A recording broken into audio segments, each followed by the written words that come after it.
Hello, this is Thomas Fisher, and welcome to my presentation on instructional technology for students with disabilities. Specifically, my presentation has to do with criteria that would influence my decision-making regarding the acquisition of instructional technology for students with disabilities at any educational facility. Now, when we are talking IT in the context of those with disabilities, we're really talking about assistive technology, a technology that would better enable a student with a disability to participate in the educational process. For me, a technology suitable for acquisition would have to meet at least one of the following criteria. First, it would have to be of benefit, preferably to more than one user group. Next, it would have to be available as a product or service. That product or service must be affordable.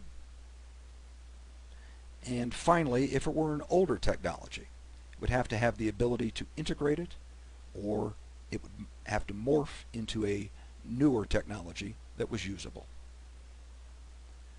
I've put together a sampling of a few technologies that I believe fit the bill, beginning with voice recognition software. Voice recognition software is of benefit to several user groups, including the blind, the deaf, those with cognitive disabilities, and those with physical disabilities. There are many products available on the market, including Dragon, Naturally Speaking, by Nuance, and also iCommunicator by Interactive Solutions, which is a product designed specifically for the deaf. It converts speech into text as well as speech into clips of signed English. The affordability of this software varies. The commercial products that I just showed tend to be a little pricey. Dragon goes for around $200, and iCommunicator can be purchased for around $6,500. Fortunately, there are open source alternatives, such as HTK and Caldy.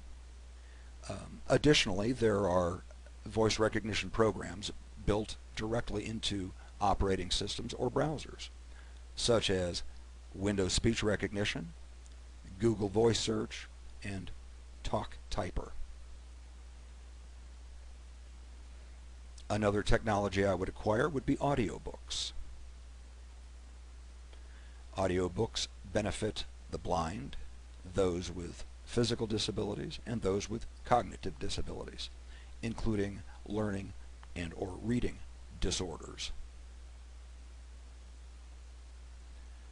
There are many resources available for audiobooks, such as the American Printing House for the Blind, a terrific organization.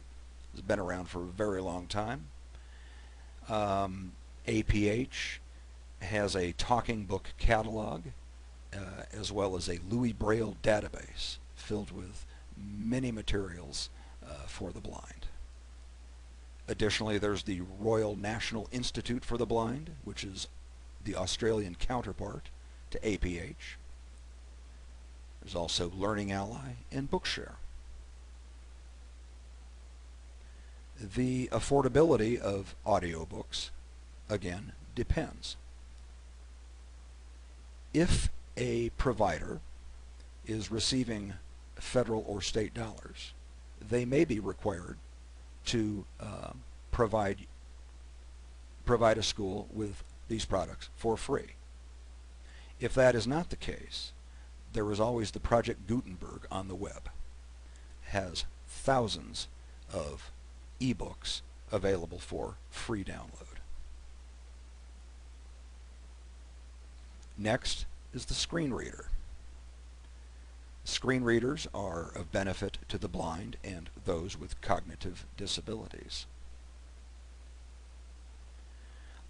There are many available products out there, including JAWS, Job Access with Speech.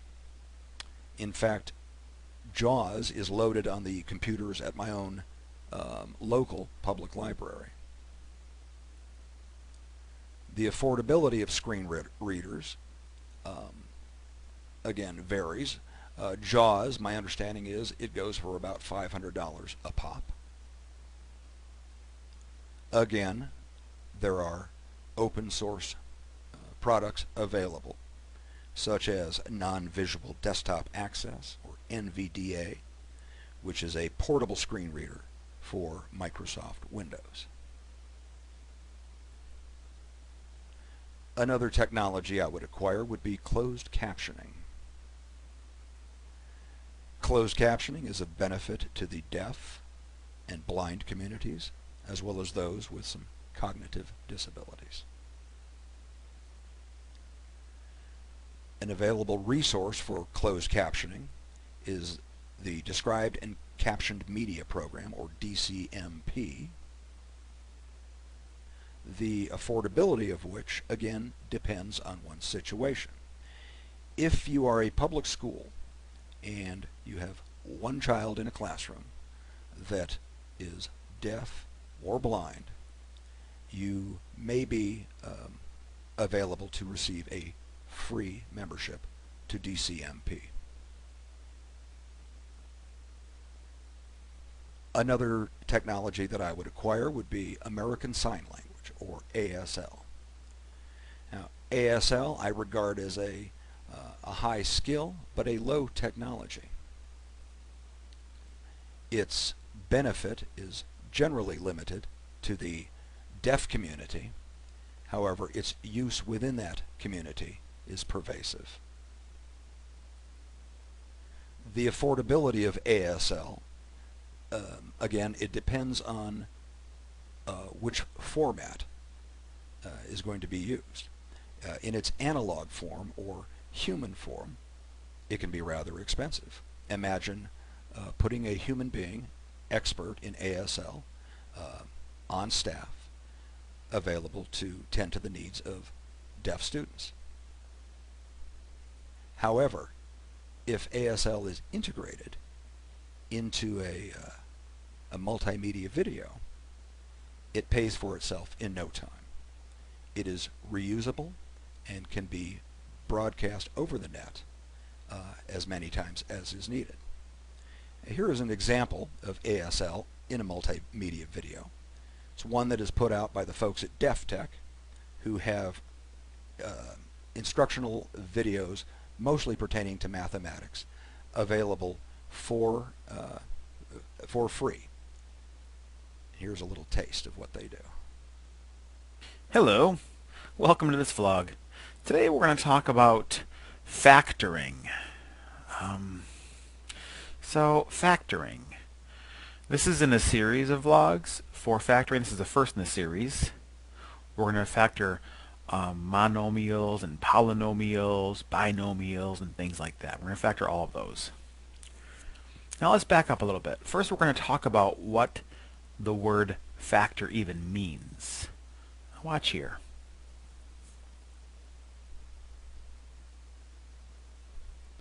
I believe you get the idea.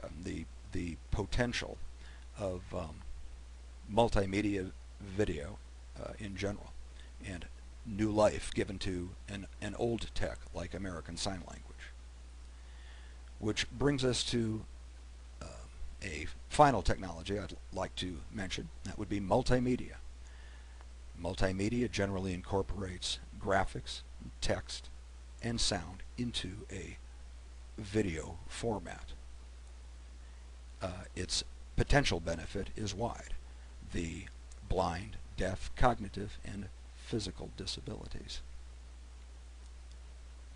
The affordability of multimedia, again, varies. Now, there is no getting around the fact that there is an initial investment. We need some way to capture the media. A digital camera, a motion camera, an iPhone, a recording device. And then compose the media. And there are some very good commercial products out there, put out by Adobe and Corel, and they're also very pricey. Fortunately, the saving grace again is open source products. There are products out there such as UW and, or excuse me, Virtual Dub, Blender, and also products that are bundled with an operating system such as the Windows Movie Maker. These products make multimedia very feasible for production and acquisition.